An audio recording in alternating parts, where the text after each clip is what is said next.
Stand up now. You're trespassing and you're done here. I'm a paying customer. I haven't broken any law. Step back. You don't give orders here.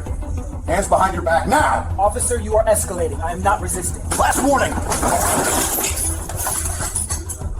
Officer Kyle Braden had been patrolling the streets of Clarkston for 5 years, and in his mind he was the thin blue line separating order from chaos. At 29 years old, Braden was known in the precinct for two things: his perfectly pressed uniform and his inability to de-escalate a situation. He was the kind of officer who saw every interaction as a contest of dominance. If you weren't complying within a split second, you were a threat. He had a file of complaints thick enough to serve as a doorstop: 7 incidents of excessive force, 4 complaints of verbal abuse, and a reputation for targeting minority neighborhoods. But his father was a former captain, and the union was strong, so Braden remained on the streets, convinced of his own invincibility. On the other side of this equation sat Master Sergeant Elias Thorne. At 48 years old, Thorne was a man carved from granite and discipline. He had spent 26 years in the United States Army, earning his stripes in the dirt of foreign lands that most people only saw on the evening news. He wore the Ranger tab not as a decoration, but as a statement of fact. He had led platoons through the Korengal Valley, organized logistics in the Horn of Africa, and trained the next generation of infantry at Fort Benning. He was currently attached to a specialized logistics command, a role that required high-level security clearance and the kind of judgment that saved lives. He was a man who had looked evil in the eye and didn't blink. He certainly wasn't going to blink at a 29-year-old patrolman with an attitude problem. Before we get further into this story, I want to ask, where are you tuning in from today? If you believe that respect should be earned and not just demanded because of a badge, go ahead and hit that subscribe button. We are building a community here dedicated to truth, accountability, and the stories that the mainstream media often overlooks. Your support helps us keep the lights on and the cameras rolling. The incident that would cost the city nearly $2 million didn't start with a crime. It started with a lunch break. The Iron Skillet Diner was a Clarkston institution located just off the main highway that ran through the center of town. It was the kind of place with chrome accents, red vinyl booths, and a smell of bacon grease and coffee that had permeated the drywall for 40 years. It was 11:30 a.m. on a bright Thursday in October. The sun was high, the sky was clear, and the diner was transitioning from the late breakfast crowd to the early lunch rush. Construction workers, insurance adjusters, and retirees filled the booths. The atmosphere was loud, clinking silverware and low chatter filling the air. Master Sergeant Thorne had arrived at the Iron Skillet at 10:45 a.m. His car was in the shop down the street for a transmission overhaul, a job that was supposed to take 3 hours. Thorne dressed in civilian clothes, a crisp polo shirt tucked into dark cargo pants and polished boots, had decided to wait it out with a good meal. He ordered the steak and eggs, black coffee, and a slice of pecan pie for later. He had his tablet open on the table, reviewing training schedules for his unit. He was quiet, self-contained, and bothering absolutely no one. He was simply a man waiting for his car, enjoying the downtime that was so rare in his line of work. But to Derek Vance, the manager of the Iron Skillet, Elias Thorne, was a blemish on the aesthetic of the lunch rush. Vance was 34 years old, a man who wore cheap suits and possessed a nervous, sweaty energy. He had taken over the diner 6 months prior and was desperate to upscale the clientele, believing that he could turn a roadside greasy spoon into a bistro for the local country club set. In Vance's worldview, a large black man sitting alone for 45 minutes, checking a tablet and nursing a coffee cup, didn't fit the image. He didn't see a veteran. He didn't see a paying customer. He saw a problem. Vance watched Thorne from behind the register, his eyes narrowing.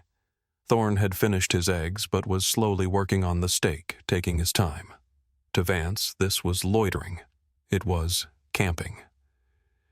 In his mind, Thorne was taking up a 4-top booth that could be used for a group of businessmen. Never mind that there were 3 empty tables in the back. Never mind that Thorne had already spent $30 on his meal. Vance's bias filled in the blanks. He assumed the credit card might decline.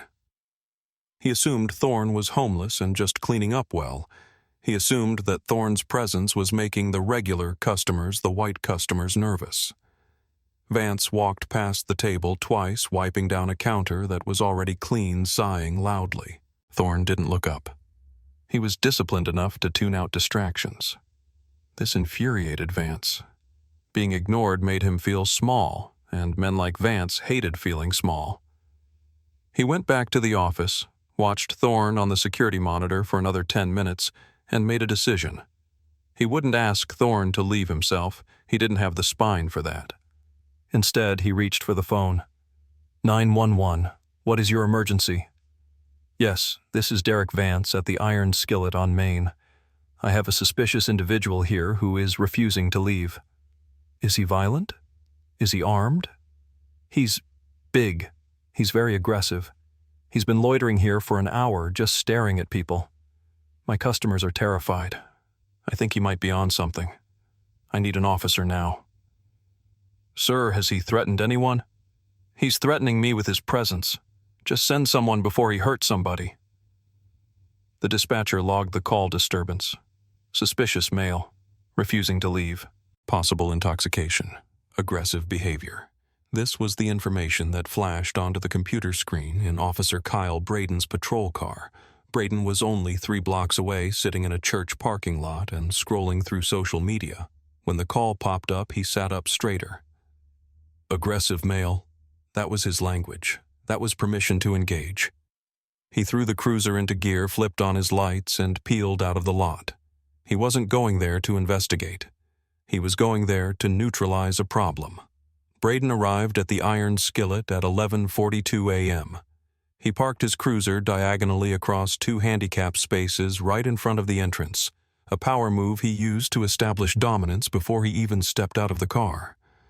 He adjusted his belt, checked his body camera to ensure it was on a requirement he often resented, and marched through the double glass doors.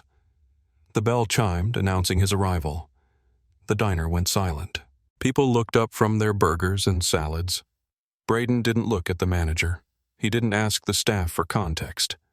He scanned the room looking for the suspect. His eyes locked onto Elias Thorne immediately. Thorne was the only black man in the front section of the diner. He was sitting by the window, fork in hand, looking at his tablet. He looked calm.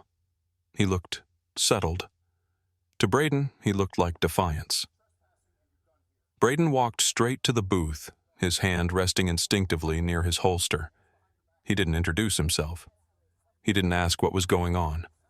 He initiated the confrontation that would ruin his life. You. We need to talk. Thorne slowly chewed a piece of steak, swallowed, and looked up. He saw the name tag, K. Braden. He saw the posture, shoulders tense, chin up, feet apart. He recognized the stance. It was the stance of a rookie who hadn't seen enough real trouble to know what it looked like. "Can I help you, officer?" Thorne asked, his voice a deep baritone, steady as a rock. "Manager says you're causing a disturbance. Says you're loitering. You need to pay your tab and get out." Thorne gestured to his half-eaten meal. "I'm eating lunch. I've paid for the coffee, and the bill for the food hasn't come yet because I'm not done. I'm waiting on my car at the shop down the road." "I don't care about your car. I'm telling you that you are trespassing. The owner wants you gone. That makes this a lawful order." Thorne wiped his mouth with a napkin. He had dealt with warlords, nervous privates holding live grenades, and generals who hadn't slept in 3 days. He knew how to handle stress. "Officer, trespassing requires me to be on the property without legitimate business. I am a paying customer. I have a receipt for the coffee right here." He tapped a slip of paper on the table. "I haven't raised my voice. I haven't spoken to anyone. I am eating my lunch. I suggest you go speak to the manager and clarify the situation." Braden's face flushed red. He wasn't used to suspects giving him legal definitions. He was used to fear. He was used to, "Yes, sir. Sorry, sir." This man's calm was insulting. It felt like mockery. "I don't need to talk to anyone else." Braden snapped, stepping closer, invading Thorne's personal space. I'm talking to you. You are making people uncomfortable. Now stand up, put your hands behind your back, or I will drag you out of here. Do you think police officers should be required to speak to the reporting party before confronting a subject? Let me know your thoughts in the comments below. Thorne sighed a long, weary exhalation. He knew where this was going. He had seen men like Braden before. Usually they were washed out of basic training before they could do any real damage. But here, with a badge and a gun, Braden was dangerous. Thorne knew he had to document this. He had to give this boy every chance to do the right thing so that when the hammer came down, it would come down with absolute finality. Officer Braden, Thorne said, reading the name tag aloud for the benefit of the witnesses and the body camera. I am going to reach into my back pocket to retrieve my identification. I am telling you this so you do not react poorly.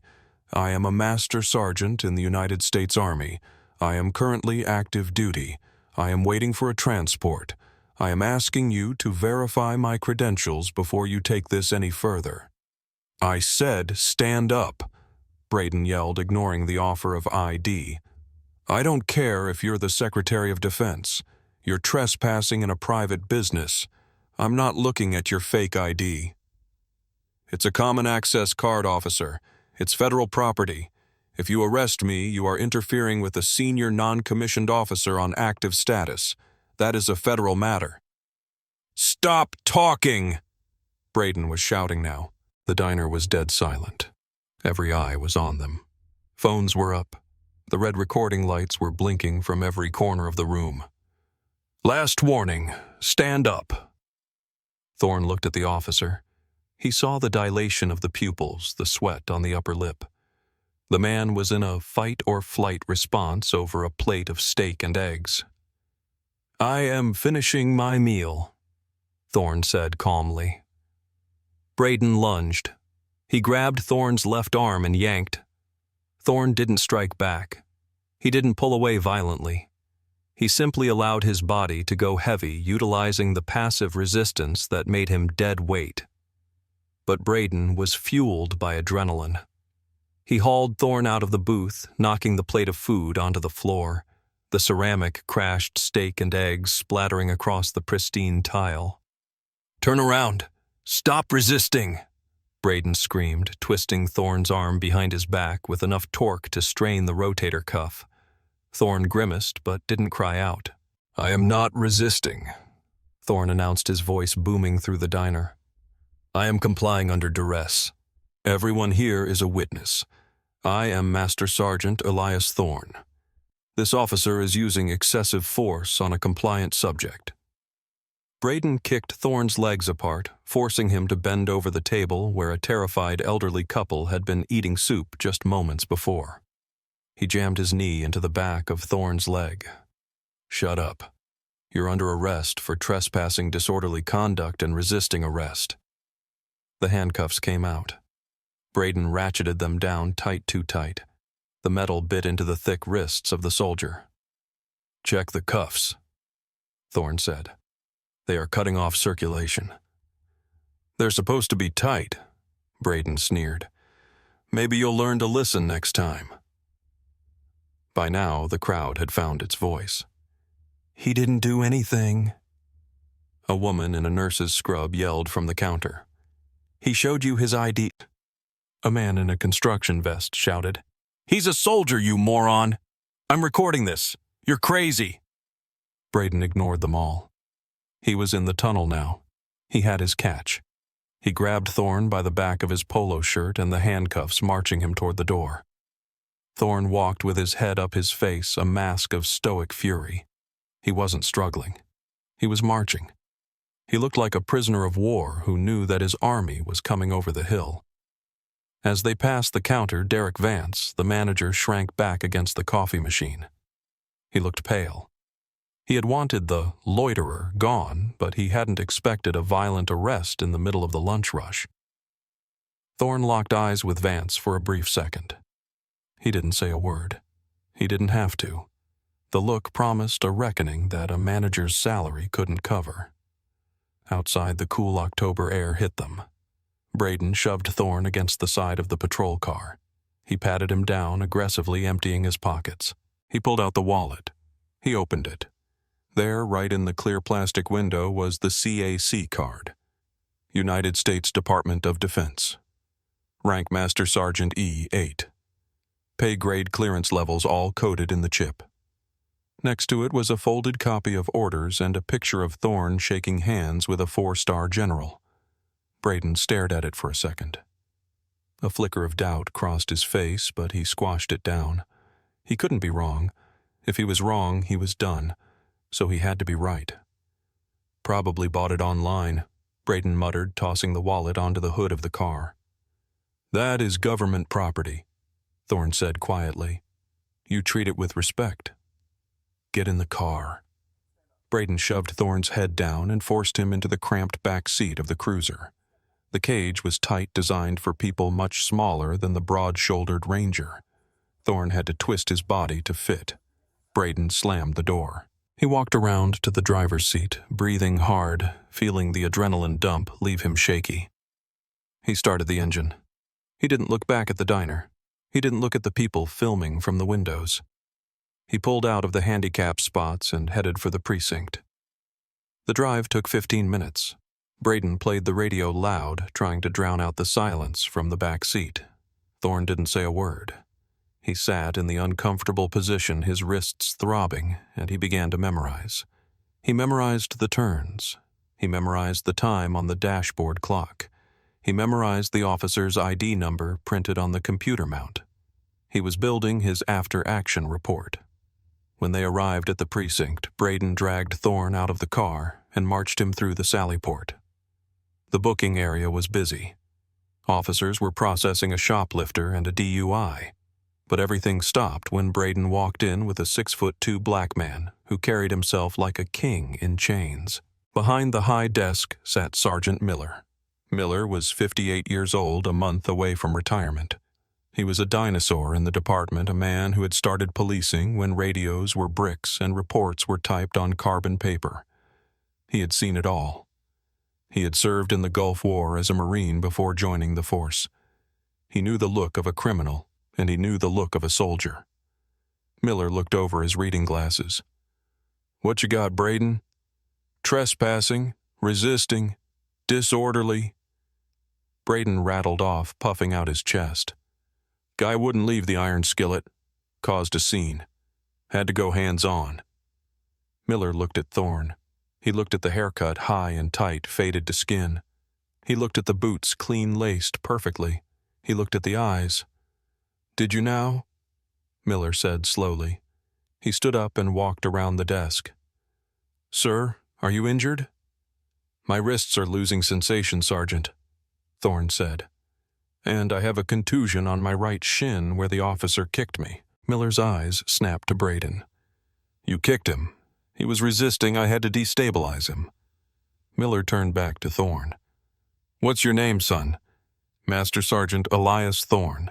United States Army, 75th Ranger Regiment, currently attached to Joint Base Lewis McChord Logistics Command. The room temperature seemed to drop 10 degrees. Miller stared at Thorne. Then he looked at Braden. Braden, give me his wallet. Sarge, he's full of it. He's got some fake ID. Give me the wallet. Miller's voice was a low growl. Braden handed over the wallet he had shoved in his pocket. Miller opened it. He pulled out the CAC card. He felt the weight of it. He looked at the hologram. He looked at the other card behind it, a retired veteran ID and a membership card for the VFW. Miller looked up, and for the first time Braden saw genuine fear in the older man's eyes. Not fear of Thorne, but fear of what was about to happen to their department. Braden, Miller whispered. Take those cuffs off right now. But Sarge, the paperwork. There is no paperwork. Take them off before the colonel comes down here and burns this building to the ground. Braden fumbled for his keys. His hands were shaking now. The reality was crashing in. He unlocked the cuffs. Thorne brought his hands around front. His wrists were ringed with deep, angry red indentations. The skin was broken in 2 places. Thorne rubbed his wrists, rotating his shoulders. He looked at Miller. "Thank you, Sergeant. I would like to make a phone call. I need to contact my commanding officer, and then I need to contact the Judge Advocate General's office." Miller nodded respectfully.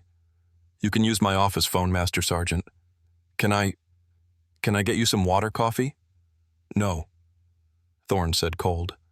"I just want my phone call." Miller turned to Braden, who was standing there looking like a child who had broken a stained glass window. "Braden, put your badge and your gun on the desk." "Sarge, do it, you're done. Go sit in the break room and don't speak to anyone. If you leave, I'll put a warrant out for you myself." Lieutenant Henderson, the precinct commander, was called out of a meeting. When he heard the details, he reportedly threw his coffee mug across the room. Within an hour, the station was swarming. 2 military liaisons from the nearby base arrived in dress uniform. They weren't smiling. They spoke to the lieutenant behind closed doors. The words unlawful detention, kidnapping, and federal civil rights violation were heard through the walls. Meanwhile, the video from the diner had hit the internet. A college student who had been eating a burger in the back booth had uploaded it to TikTok and Twitter. The caption read, "Racist cop assaults innocent Army vet at Iron Skillet. #police brutality. #veteran." By 2 p.m., it had 500,000 views. By 4 p.m., it was on the national news crawler. The video was damning. It showed Thorne sitting calmly. It showed Braden screaming. It showed the violent yank, the food flying the knee to the leg. It showed Thorne's calm declaration of his rank and the officer's refusal to verify it. The comments section was a firestorm. "He served our country, and this is how he gets treated. Fire that cop immediately. Boycott the Iron Skillet. The manager stood there and watched." The Iron Skillet's Yelp page was being bombarded with 1-star reviews. The phone at the diner was ringing off the hook with people screaming at whoever picked up. Derek Vance locked the front door at 2:30 p.m. and hid in his office, but the crowd was already forming outside. People with signs, local veterans groups. They weren't violent, but they were loud. Back at the station, Thorne was finally released. Not that he was ever really booked. He walked out the front door, flanked by the 2 military officers. A news crew was already there. Master Sergeant, do you have a statement?" Thorne stopped. He looked at the camera. He didn't yell. He didn't cry. "I spent 26 years fighting for freedom overseas," he said, his voice steady. "I never thought the place I'd be treated like an enemy was a diner in my own hometown. I followed the law. I served my country. Officer Braden decided that the color of my skin voided my rights. He was wrong, and he will learn that the Constitution applies to everyone even when it's inconvenient for his ego." The legal fallout was swift and brutal. Thorne hired a high-profile civil rights attorney, a woman named Eleanor Graves, who had a reputation for eating city councils for breakfast. She filed a federal lawsuit naming Kyle Braden, the city of Clarkston, the police department, Derek Vance, and the parent company of the Iron Skillet. The charges were extensive: false arrest, excessive force assault and battery violation of the 4th and 14th Amendments, defamation, and intentional infliction of emotional distress. The evidence was incontrovertible. The Bodycam footage, which the department tried to delay releasing, was subpoenaed and leaked. It included the audio of Braden in the car muttering about fake IDs and "these people." The city attorney took one look at the case and told the mayor, "We cannot go to trial. If we put Master Sergeant Thorne on the stand in his dress blues with his silver star and his purple heart, the jury will give him the keys to the city. We have to settle." The negotiations were short. The city agreed to pay $1.5 million. The insurance company for the Iron Skillet, desperate to distance themselves from the actions of their manager, agreed to pay $400,000 to settle the liability claims against the business. Total payout $1.9 million. But the money was only part of the justice. Kyle Braden was fired 3 weeks after the incident. The internal affairs investigation was scathing. It cited his refusal to verify identification, his use of unauthorized force, and his discriminatory language. He was decertified by the state board, meaning he could never work as a police officer in the state again. At 29, his career in law enforcement was over. He was last reported working security at a warehouse in a different county, earning a fraction of his former salary. Derek Vance was fired by the owners of the Iron Skillet the day after the arrest. The owners issued a public apology, donated $50,000 to a veterans charity, and instituted mandatory bias training for all staff. But the damage was done. The Iron Skillet closed its doors 6 months later, unable to recover from the boycott and the ruined reputation. The building now houses a chain bakery. Elias Thorne didn't buy a yacht. He didn't move to a private island. He took the money and started a foundation dedicated to providing legal defense for veterans who had been mistreated by law enforcement. He continued to serve in the Army for another 2 years before retiring with full honors. When asked about the money, Thorne said, "The money is a penalty. It's a fine. It's the only way to make the system listen. They don't care about dignity until it costs them budget." This story forces us to look in the mirror. Master Sergeant Thorne did everything right. He was calm, he was compliant, he was honorable, and it didn't save him from the bias of a manager or the ego of a cop. It was only his rank and the video evidence that saved him from a criminal record. How many others don't have that protection? We have to ask ourselves, why is loitering so often just a code word for existing while black? Why do we allow officers with a history of aggression to remain on the streets until they cost the taxpayers millions? Justice was served in the end, but the scar remains. A man who defended his country was humiliated in it. If we don't demand better training, better accountability, and better hearts, this story will just keep repeating with different names and different diners. If you believe that true patriotism means standing up for the rights of every citizen, please leave a comment below with "Justice Served." Don't forget to like this video and subscribe to the channel. We need your help to keep telling these stories. Until next time, stay safe and watch out for each other.